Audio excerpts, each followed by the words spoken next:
welcome to another episode of the Fair Chase podcast. We've got an exciting episode today. Yeah. I'm very excited, but before we get into all the excitement, we got Weston and Nick on. Dudes from Trophyline, buddies of ours. But first things first, like we were just hanging out with Weston in the Michigan TAC. Like, I mean, we had good times. We drank mead and played beanbags. That was a great place, by the way. It was beautiful. If anyone came up to the Crystal Mountain Total Archery Challenge back in like June, when was that? 10th through 13th? 10th through 12th? Yeah, something like that. 10th, 11th, 12th. Oh, almost just choked on a kernel. There's a meadery up there. MEAD. Like mead. Like honeybee, like a mead. Called St. Ambrose Cellars. That's it. St. Ambrose Cellars. It was just a solid hangout spot. It's outdoor. This episode is brought to you by St. Ambrose Cellars. I mentioned the Fair Chase and get 10% off your I wish food purchase. I would have came home with a lot more beer. Mead, I'm sorry. So yeah, go ahead. Hung out. It was nice. Fun. The only problem was, like, I don't know, was it a problem? Nick, you weren't even there. I heard you were just hanging out doing nothing. Well, you know, I actually was on the other side of Pennsylvania at a winery, brewery, and distillery all in one. So Okay. well, not the time we were there, but they do have live music. And did you beat all of the Trophyline team in cornhole? Yeah, lesser company. I absolutely did not beat them at cornhole. I'm not a cornhole champion, so I wouldn't do very good no matter what. Jared loves the cornhole. I love to bag. He does love to bag. He bags a lot. He's all serious about it. Throws it a certain way for a certain spin. And I think we took a couple, didn't we? We beat a couple teams. You didn't play us. You beat me, probably. Yeah. We were playing West. Who did I have on my? Who was that on my? It was team? me. No, not on my team. Nobody. Yeah. Oh yeah, we were on a team. Yeah, we didn't win at all, but we had a lot of fun. We looked good doing it. Yeah, And that's what counts. You might have. I don't know about Weston. My mom says. So anyway, But it sounds like you probably had. It was a lot of fun. And I'll be doing. That was my first TAC, and so to have you guys so graciously ease me into my first TAC and make me feel safe and comfortable. I really appreciated that. Yeah. We'll lose an arrow, and there's snakes everywhere. I didn't lose a single arrow. Not to brag. Oh, I did. You did. Just one. Technicality. And listen, one's not bad for those events. I mean, some guys are walking up that mountain with 12 missing. So yeah, which is crazy to think about. It's like, do a little better, buddy. Sometimes you get a little spendy out there with your arrows. You're probably taking things a little bit more serious than ever before. I'm flinging those cheap arrows. What's up? We are going to thank a few of these sponsors that help make this beautiful show a reality for all of you. So here we go. So a big reason, I would say, to why we're so successful and we have so many bucks on the wall is because we use HuntWise. HuntWise is a GPS mapping app that you can download on any phone, any platform. You can look up public land huntings, ORV trails. You can get the weather. They actually have a HuntCast 2.0 that they teamed up with Jeff Sturgis to make. It's awesome. You need to check this thing out. Go to HuntWise, download the app.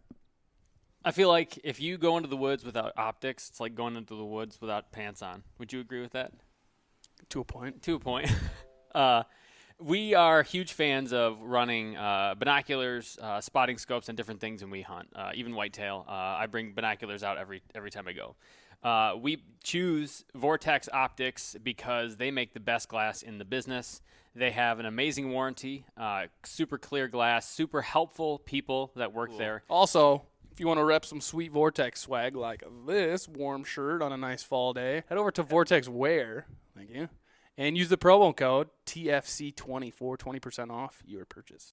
Saddle game, you need to be in it. If you haven't been in it yet, then you don't know what you're missing. Yeah. Trophyline Tree Sales makes some of the best saddles in the industry. They have 3 different platforms that we use and that are awesome. I want to make a quick plug for the Wingman.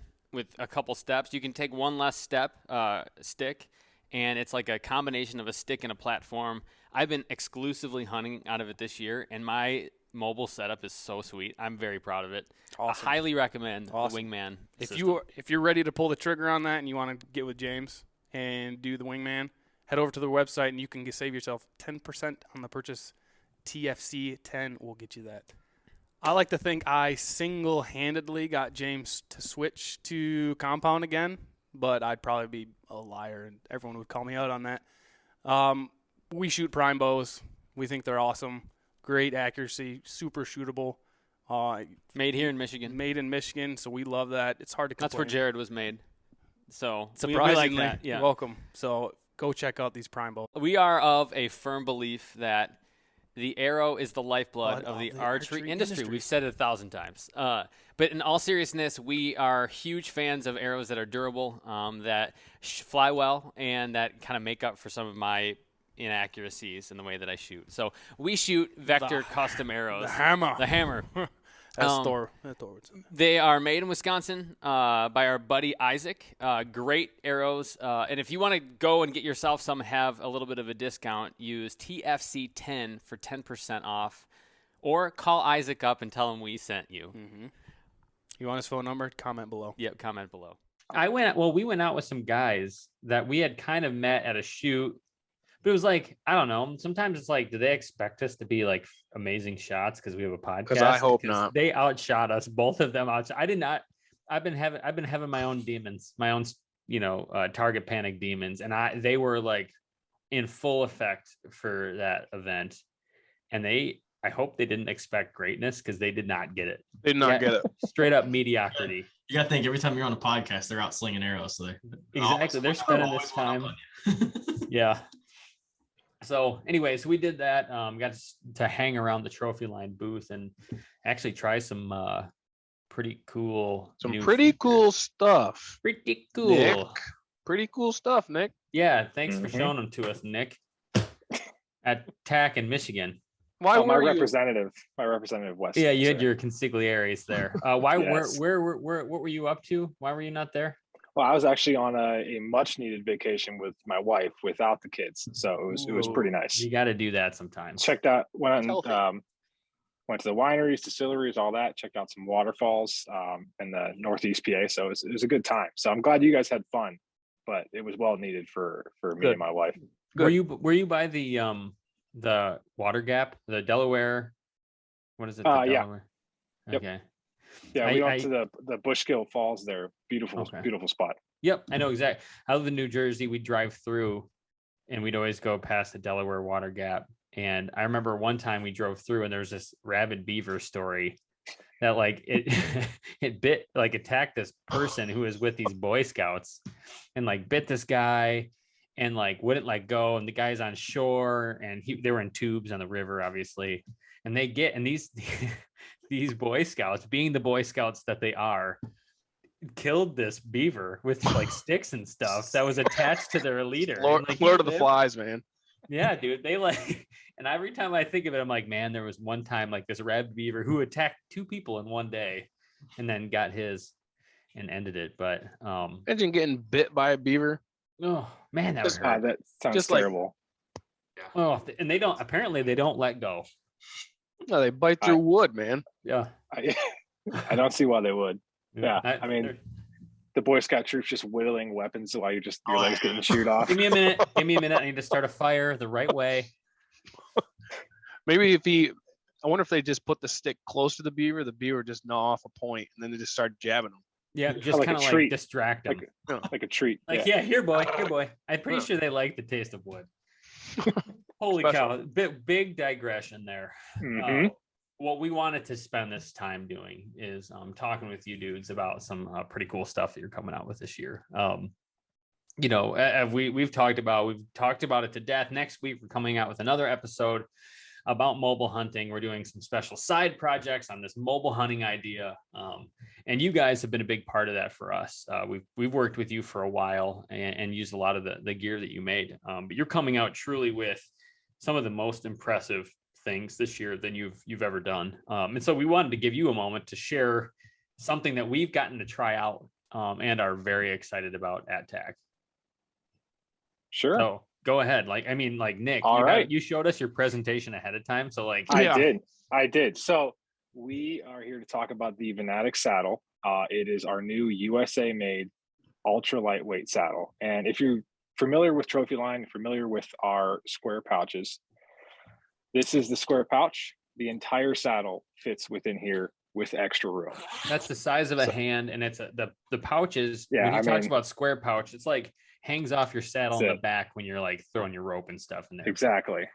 So this is what we send out. So this is our Venatic Saddle. Once I get out of here, it is, like I said, ultra lightweight ripstop material. You can see it even on video how lightweight it is.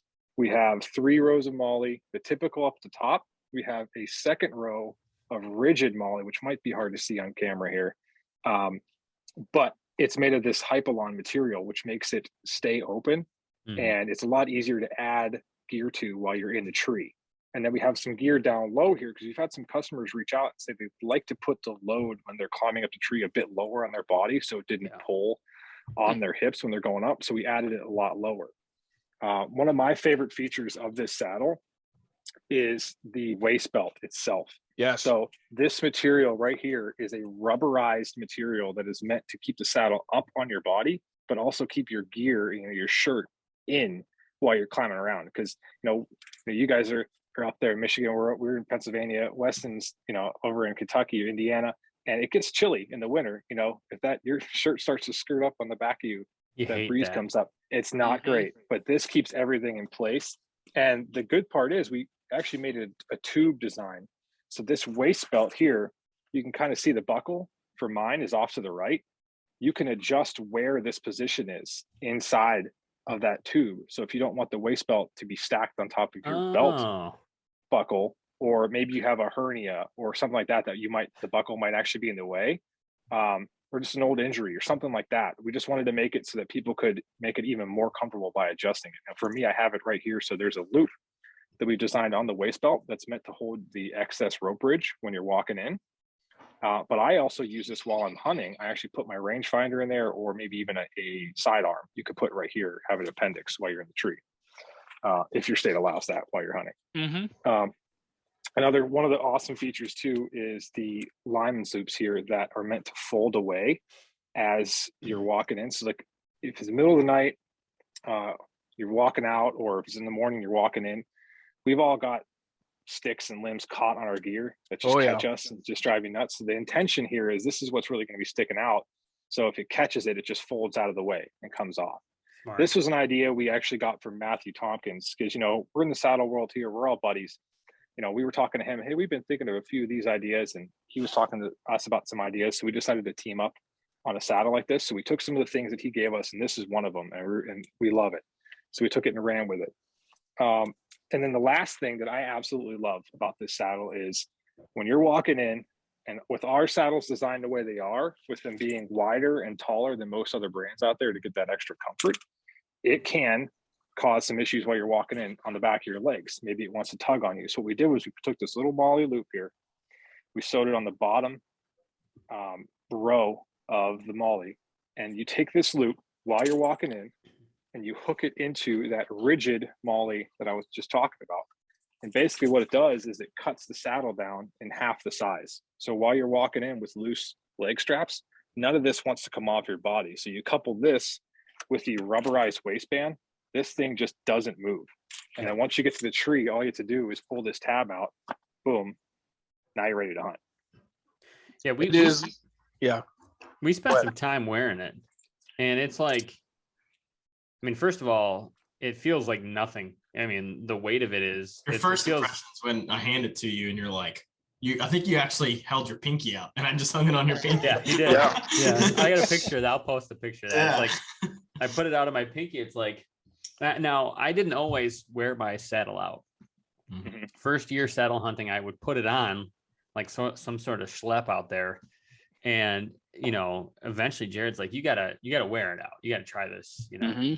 Started doing it, and it's fine. It worked fine. But as you said, like, it does hang a little low. That's what makes it comfortable. And that's what, for a lot of time, like for the most part, I don't ever wear one of those back bands.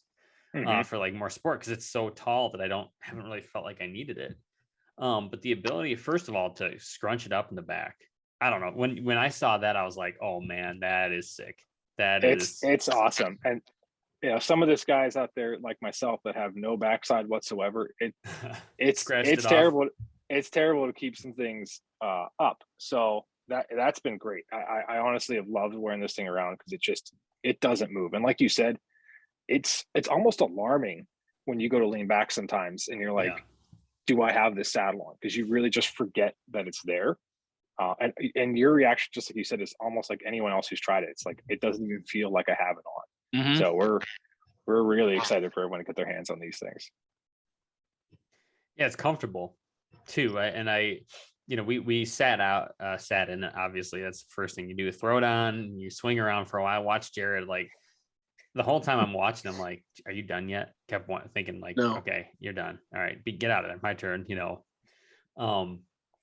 The interesting thing was that fabric, that like lightweight. Is it durable? Like, is it strong? It's a lightweight ripstop. No, it is a ripstop material, almost like a parachute material. So it's incredibly light. It's incredibly quick drying is the word I'm trying to say here. So it's fantastic. We've taken it through some pretty gnarly areas. We haven't had it for a full whitetail season yet, but the boys did take it up to Canada into some pretty gnarly spots to get after some black bears, and they didn't have any issues whatsoever. Schlepping through the swamps and things like that. Hot, wet, and it would just kind of a lot of different elemental stuff, plus some thick, gnarly stuff as well. Yeah. Well, you guys were saying maybe it was you, Wes, and that was it Evan had taken it out bear hunting guy on. Yeah, Evan and Sean. Yeah. Evan and Sean, yeah. And they went to show it to Levi Morgan, and there was still like blood all over it, which is a good sign. That was blood was on that, and then some other new products that we were kind of. Oh yeah, don't say those yet. Some of the stuff that you guys got to see. So, but yeah, we showed it to Levi, and he had his whole last year in a saddle. Had a great year. Killed $5 out of the saddle. So unbelievable year, and he thought it was next level too. I mean, him and Micah sat in it for a long time. It was pretty cool. They got to sit in it and try it out and feel how comfortable it was. And they had the same reaction you guys did, what everybody did. They like, wow, this thing is. It's just so different. And it seems weird saying that, because it's like, at first glance, if you didn't know what it was made out of and how it felt, like, oh, It's just another saddle. Yeah. I guess like for people listening, like the best thing to say would be like, however, if you saddle hunted before, or imagine your saddle, or maybe even your safety harness, right? Like, you can feel the bulk, you can feel where it's grabbing you at, where it's pinching you, where it's putting your pressure points. And this is so balanced all the way throughout, and there's no bulk at all. I mean, it's just, there's nothing there. I mean, it just feels, when you lean into it, it's where the first guy we had a sneak peek attack in Pennsylvania, and then Michigan. That was the second time. And we did that obviously to show guys like yourself, and we had a lot of ambassadors going to there, but we had, great time to get customers into it. And first guy that sat in it, he said kind of one of the most memorable things for me outside, I think it was actually the first guy that sat in it outside of Trophyline staff. And he said, it actually feels like it's integrated within my clothing. And it kind of feels like I'm somehow attaching it to my belt. Like, I actually don't have anything on. And I was like, yeah, it's probably like, if you put a new saddle hunter in there, a guy that's never sat in a saddle, they would really have a hard time leaning back, especially 20 feet up. Like, they might not trust it. I can see that. Yeah, totally. It's just totally, it's just not there. And he actually stood up and was talking to us for a while, and he's like, I don't feel anything, because it just kind of sits with your shirt, and it kind of feels like the weight of your shirt back there, because it's almost glued to that clothing back there. Well, and you get your hunting clothes on, you won't feel that. You're not gonna feel it at all. Nope. No. We're stoked at how it turned out, honestly. I mean, all the pieces came together, and you guys are familiar with our covert line, and we actually had the those micro adjust straps built in, sewn right into our saddle, because we tried to have everything feature full. And we thought about doing that with this saddle, but it just doesn't need it. It doesn't move. The way that this material acts, and with the putting of the molly row lower on the saddle, it wants to do that cupping on itself, and it just doesn't want to move. So you don't need those features where you're really sucking the saddle up and you're making that cupping feature to hold you in, because it just stays in place. I mean, it almost feels like you have a pair of lightweight, early season pants on. That's what's holding you up in the tree. It's pretty awesome. Yeah. So you said American made, you mentioned like working with some guys about this, but like, what's the process look like R&D? Like, how long have you been working on this? What's this development process look like? I mean, I don't even know the exact length of time we've been working on it. So essentially, the second we finish something, we start working on its next iteration. Right. So covert was done. So when the covert was done, we started working on this. We get a bunch of sample. I don't even know how many samples we had cooked up. And they're all in Sean's house right now. There's probably 8 or 9 of them hanging there right now. Just moving through different changes we've had through different ways we did the leg straps, different ways we did the molly, all of that. And we just settled on this one. And once we liked it, we put it through the testing, and that was it, honestly. But it's just getting all those little features done, but you don't know how it's going to feel until you make that sample, until you sit in it. Sometimes it's off season, so we're not actually hunting anything. We're just sitting in it in our yard, maybe shooting out of it. But that's kind of what you have to do. Right. And it's a fun process, and it ends up with the fact that, Sean and I have a bunch of one-off saddles just hanging around in our houses, but it ends up with a nice process. So many, many months, but we love it the whole time. I mean, Sean, Weston, Evan, and I, we're always just texting about ideas, what we're going to do here, what can we do there? We like the way this looks, or we don't like the way that looks. It's just constant. So yeah, you guys do a very good job of that. And I always know if I get a text from Sean and it's a picture, like, get excited, because he always will just say, he's like, hey, check this out. And I'm like, what is? Yeah, we usually get that text first and then the picture, like maybe a minute or two later. So you just he'd be like, keep it on the down low or something like that, and he'll send something like he sent me one like a week ago or so that we won't say what it is right now, but it's like, holy cow, you guys are thinking. We don't stop, and our brains do not stop, and a lot of our competitors are the same way, but I think we just put a higher level of passion towards it all, just as a team, and we love it. So I've always been a gear junkie. That's just who I am. I'm an engineer by schooling, and we did that before. So even when I wasn't in the industry, on my lunch break, I was working on climbing sticks or a platform design that I might want to fab up myself, things like that. I was just doing that on my own time. So now that I'm in it, I get to do that all day long instead of doing it from 10 p.m. to midnight, every night on my lunch break. So yeah, that's funny. Yeah, it's funny that you guys, and you could tell when we hung out just with a few of you guys at TAC, it's like very much passionate, very much care, and very much looking for feedback. I tried some stuff, walked around with some stuff, which you guys are coming out with pretty soon, but like, I don't know, just the amount of time, the amount of effort, the amount of care you put in is definitely noticeable. And we've noticed it even in the different systems that we run already. Like we've got the covert light, and I like the wingman, for example, the way the ideas behind the wingman. I love one less stick, one extra, small platform. That's all you need. Or Jared likes the whatever. EDP. Is that your favorite, Jared? Is that your? I would say, I love having that extra stick, but I also like having a little bit more room. Yeah. You know what I mean? Like that. It's the comfortable between the mission, where you get the mobility, and then you just get a little bit more than the wingman. You're a little bit bigger guy than, I know Jay, about the size that I am, and we can dance around a little bit easier than some of the bigger guy, bigger feet, essentially. Fatter is what he's saying. What size shoe do you have? I'm like a 10.5, 10. I'm a 10.5. Oh, are you? It's like a child. Yeah, I'm a 10.5. 8. Yeah, child's 8. A woman's 8, 4. You've got only 10.5 feet. I'm a straight 11, 10.5, 11, depending on the shoe. Yeah. You know what that means? You're like me, James, though. Like, you talk to all these ambassadors and all these industry guys over the phone, and then you meet them and they're always taller in person. And I'm like the exact opposite. I'm shorter in person. I didn't think you were that short. What were you? What are you, 5'9"? No, less, probably 5'8". Yeah. You're 5'8". I'm 5'10", not to brag. With shoes on. I hate to say it. I hate to say it, but I'm really like 5'9" and just under 5'10". But like, I don't know. I have a hard time saying I'm not 5'10". And yeah. I get it's better. I've got a friend who's 5'11", and he goes by 6 foot, which I think if there's the worst height to be, it's 5'11". Because are you 5'11", Jared? No, I'm 6 foot.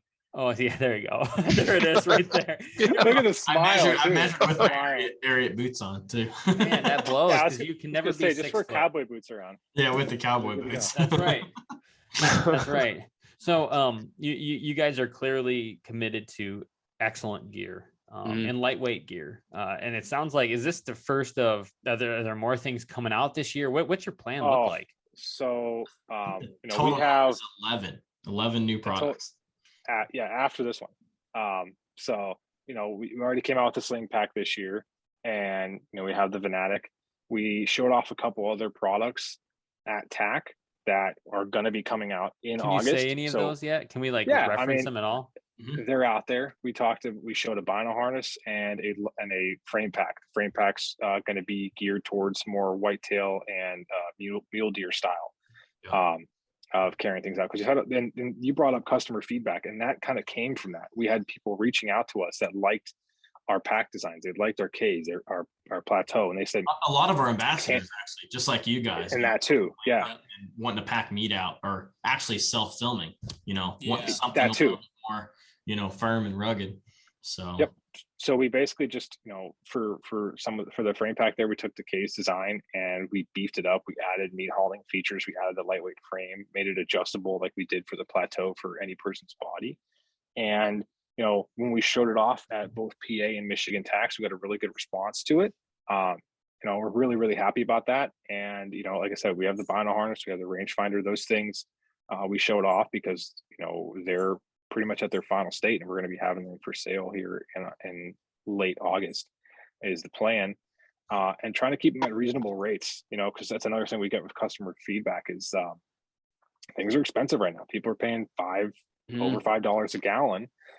So, they're trying to figure out where's the best way to spend my money. So we're still trying to do all those feature rich products while keeping our costs down as best as we can.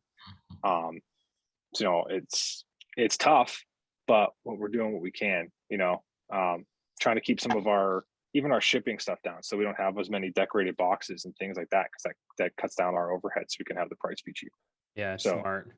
We intentionally didn't release stuff. There's a lot of ATA hype and different things like that, right? Like there normally is, but this is when actually people are really starting to pay attention, get excited.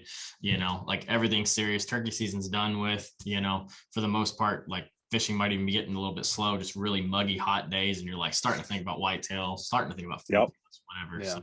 No, we're there. Well, we're a bit too perfectionist too, I think. Like, I don't think I could show off at ATA what we were working on at the time, because it wasn't quite there where we wanted it. Mm-hmm. Like, I don't like showing something that's 80%. I might show you when it's 95 or 90, but I'm not doing it at 75 or 80. So yeah, the plateau pack. Are you guys even selling that? Is that out yet? So the plateau pack's definitely out. It's actually out of stock currently. We're waiting the next shipment to come in. It's been an amazing. The plateau has been an amazing seller for us. That deluxe fanny pack has been really popular with people. It's really popular with guys that one stick or use the wingman because it carries really well. Yeah, that's intriguing to me. That was the one I was like, usually I bring a frame pack out, but like some of the spots, it would be really nice just to have that super light, very minimalist. Yeah. Mm-hmm. It's great, and it's still holds. It's 1,200 cubic inches, so it can still hold a lot of gear. Right. But what we did was we took all that wasted space on your shoulders there, and we put those quick detach straps, because it's like, why not hang a platform there? Yeah. It's just going to be open anyhow. It still lets your back breathe, and it still lets you get that airflow, so you don't sweat up when you're walking in. But there's a ton of storage on that, so that's been a really popular option for guys like you said that want that lightweight option. to then have the heavier weight option late season. And you can reach back as you're climbing up to just grab that platform, undo one just with one hand and actually bring it around and hang it. So, dude, I think of October 1 when it's like maybe 70 degrees, 75 degrees when you're hunting, and you don't want all that crap on your back. You get sweaty back. You get some slack.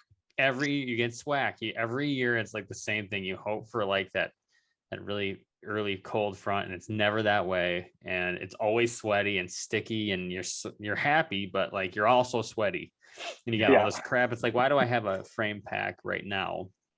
I don't have any crap to bring out. If I kill a deer, I can always cut it up, or I can do a lot of things. I'm not going 5 miles back for this deer. So that makes a whole lot of sense. Yeah. And that's, that frame pack that we are coming out with, it's starting super lightweight and kind of minimalistic from that. That's what we're calling it. It's definitely an idealistic whitetail pack, because you are going in lightweight, you're going minimal. You can carry your gear, but you can take that first load out, and it's cool because that sling will come up over top and it'll go right over top all your saddle gear. It'll just go right over everything, which is really neat. So I packed out a few different animals last year. And it is really nice to be able to just like, well, I don't have to come back. I can just throw it all in I was walking out of the woods, got talking to a guy on the walk out. He's like, oh, I heard you shoot. He's like, well, where's your deer? I'm like, oh, it's back here. I'm like pointing to my back. He's like, what do you mean? He's an older guy. He had like never heard of this. He's like, what? You threw it in your backpack? I'm like, yeah, it's check. I'm like showing him. It blew his mind. I had all the quarters, all the, extra meat, tenderloins, loins, stuff like that. And he's like, I mean, again, to not have to go back again and go back and forth, especially that was a spot where I had a boat in. It was nice. It was really handy. Yeah. That's my preferred method anymore. After I started actually cutting it up myself, I just like packing them out because I've got a refrigerator. I just put them right in there and then age them in the early season. So do you cut when you do that? Just side note, you quarter them out. You throw it in your bag, and what do? You throw the quarters full in the fridge, or what? How do you? It's a fridge freezer hybrid, because I started cutting my own meat. I had a little chest freezer, so in the early season, when I'm actually right about now, I'm starting to kind of run low. I'll switch everything over to the little freezer because it has enough room, and I'll turn that on fridge for summer vegetables. But then when deer season comes around, I'll age them. And then by the time it gets cold enough, I've got 2-3 does, cut up, or we're eating them already. So I switched it over to freezer mode. So I'll just take a big stainless steel tub and I'll put it directly into the refrigerator. And you just lay them in there? Yep. It's a stand up. So I'm able to, just lay them all in there and do it for a couple of days. So listen to this. I just got like the biggest slap in the face from my wife. So every year this just reminded me of this. We get a half cow, right? We get the whole half cow. You get all the cuts and everything. This year she's like, well, you did a bear hunt. You've got some deer. We're doing caribou. Like, I'll just do a quarter, right? Quarter cow. That'll get us by. She just made me call and go back up to a half, which makes me wonder, like, no confidence. What'd I do, man? Like, has she even seen me shoot? She saw you shooting out in the yard. And she's like, there's no way. She's like, look at that guy. He's always high. He's got target panic.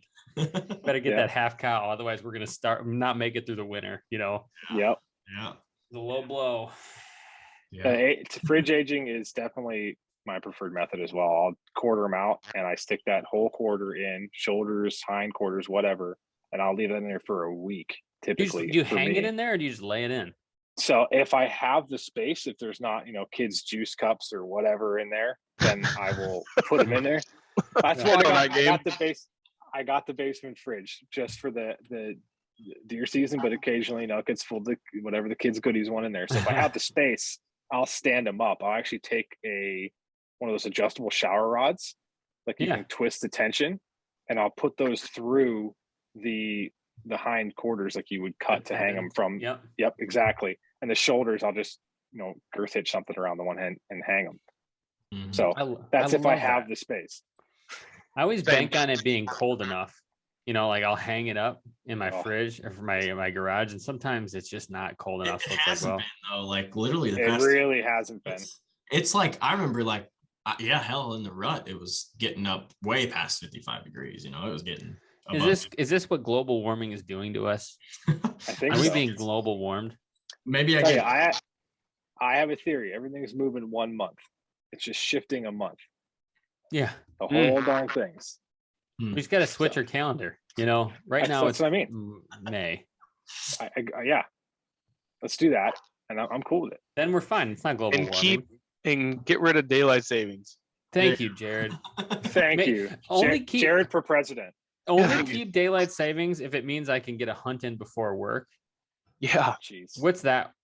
Is that savings or whatever it is? I want to be able to do that, or maybe a nice afternoon hunt. It's the after work one. It's the killer when they take that hour away and you can't go after work anymore. Jeez. Yeah, that's what I'm thinking of. It's all of a sudden it's like, well, work's done. Now I guess it's dark outside.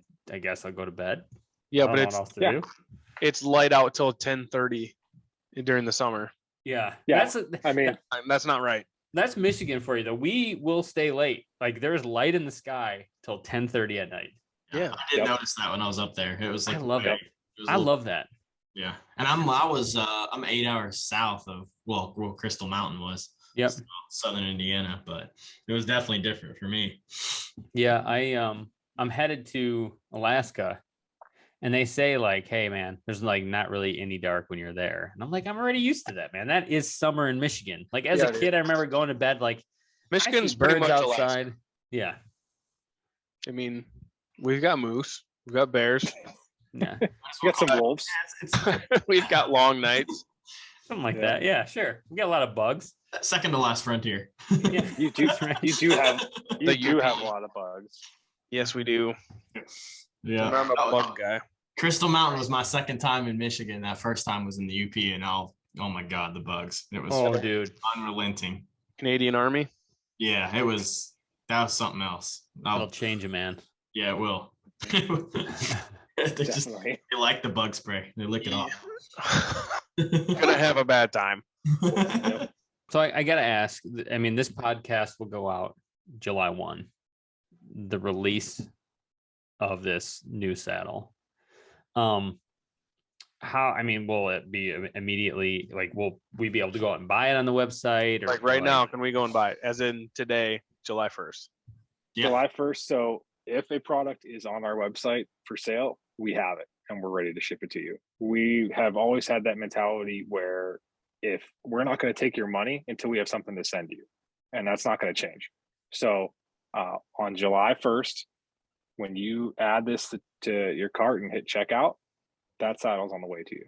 Yep. And these will be the saddles Jared and I will absolutely be running this year. And I know we've been making fun of people that say I run this or run that in the hunting world, because you can run a bow, you can run sights or binoculars, but we will be running them saddles.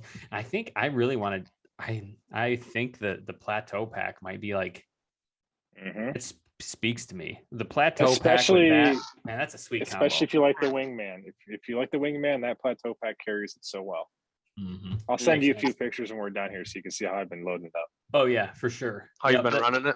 How you been running it? Yeah, I've been running it. That's right.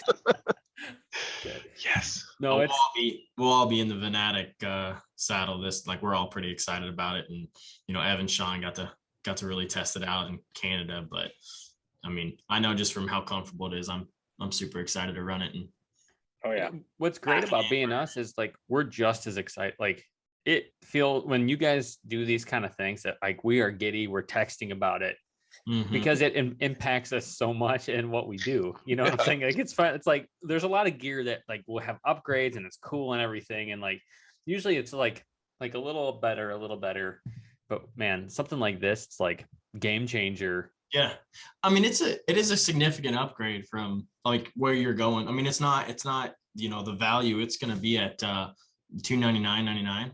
So that's what we'll be at if you want to purchase it. And the value is definitely, covert light. You get the saddle kit, you get the ropes, the carabiners, but for the guys that already have, that or another saddle, they've already got, all the ropes, carabiners, whatever they might need, ascenders. Exactly.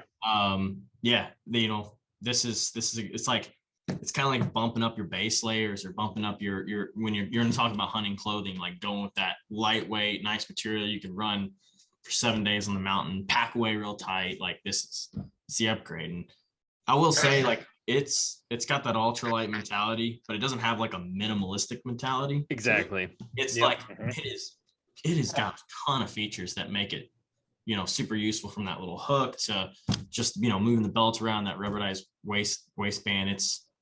It's feature loaded for sure. And I think people will, you know, it's like picking up your first piece of like tech clothing. Like, you really notice it. Like, oh, there's a zipper here. Yeah. Oh, I can slide something in here. It's when you go from those cotton, you know, hunting clothes to like, all of a sudden you're like, oh, this is merino. Oh, you know, What's merino about? You know, like, well, and one thing I noticed is that little loop on your belt for holding the extra, strap. Rope bridge there. Yeah. That's so smart. Yeah, you know, you can take it, and if you take the slack out, you can actually move that belt like a thumb hole a little bit too.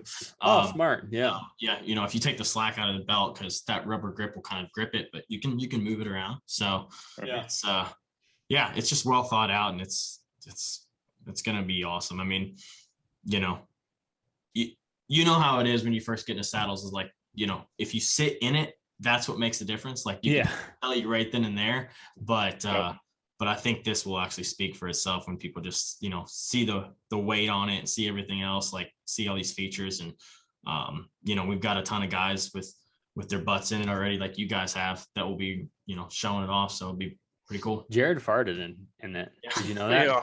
And you put it on next. Good thing that ripstop's breathable. Yeah. That's why I didn't go to Michigan. Mine doesn't have any Jared farts on it right now. Well, you know what? That's your loss. All right. That's hot commodity. Thinking up his. That's when they opened the trailer when I got home from Michigan. It was still in there. Oh man, we got to wash this gear. Jared's been in it. No, it's just Jared butt. Well, we'll be there. Everybody who's listening, honestly, try it out. Get your butt in one of these saddles. Like, if you've never hunted in a saddle at all, try it. Like, maybe you won't like it, maybe it's not for you, but like, give it a shot. We are high on it for many reasons that we've covered in umpteen podcasts in the past, posts and everything else.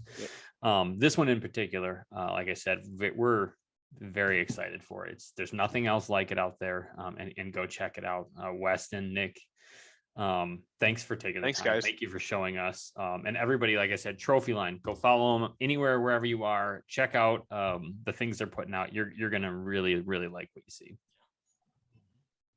Thanks for having us, guys. Yeah, appreciate it. Thanks, and pleasure hanging out with you guys and St. Ambrose Cellars, and and we'll be doing it again. Yeah, I'm excited to see what the season brings, especially with your guys' hunts that you guys have lined up. And I know we've been even working together on some cool projects that will be coming out later this year. So it's going to be pretty cool. Yeah, a lot of fun. Coming. All right, thanks, guys.